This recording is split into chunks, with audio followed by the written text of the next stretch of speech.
দেখতে পেলাম একজন আহত ব্যক্তিকে কদমতলা সামাজিক স্বাস্থ্য কেন্দ্রে নিয়ে আসা হয়েছে দমকল বাহিনীর পক্ষ থেকে। মূলত কি স্যার ঘটনাটা? মূলত যেটা ওনার থেকে জানতে পারলাম, উনি তো প্রথম অবস্থায় ওনার নাম বলতে পারেননি ঠিকভাবে। তারপর ফায়ার সার্ভিস ওনাকে চুড়াইবাড়ি থেকে নিয়ে এসছে। তো উনি যে বক্তব্য বললেন, ওনাকে নাকি ট্রেন থেকে ধাক্কা দিয়ে কেউ ফেলে দিয়েছিল।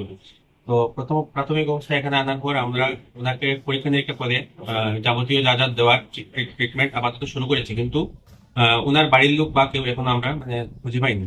স্যার এমন পরিচয় পাওয়া গেছে ওনার? পরিচয় প্রথম অবস্থায় বলতে পারেননি, পরে বললেন ওনার নাম আব্দুল রহিম, বাড়ি রাতাবাড়ি সাইডে, আসাম।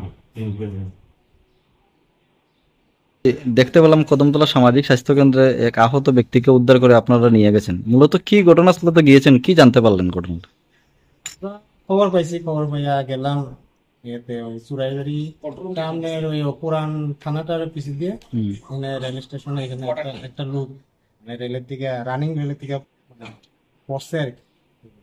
এখানে আমরা গেলাম, গিয়ে আহত ব্যক্তিকে উদ্ধার করে আমরা নিয়ে এলাম কদমতলা হসপিটালে নিয়ে এসেছি। আহ, ঘটনাস্থলে গিয়ে কি জানতে পারলাম? ওকে দেখে ধাক্কা মেরে ফেলে দেওয়া হয়েছে ট্রেন থেকে, চলন্ত ট্রেন থেকে। তো অ্যাকচুয়ালি তো আমরা দেখছি না, তো ওখানে মানে পড়ছে, আমরা রেস্কিউ করে আছি জাস্ট এটাই আর কি। তাই নামটা আপনার ইয়ে আব্দুল রফিক, বয়সটা 45, আসামে কাছারে বাড়ি হচ্ছে। তাই নিয়ে তুমি জানতে পারলাম, তাই নিয়ে স্টেটমেন্ট যেটা আমরা নিশ্চিত। যেখান থেকে উদ্ধার করেছিল রেল লাইনের উপর থেকে না? হুম হুম হুম, রেল লাইনের একটু পাশে আর কি, মাইল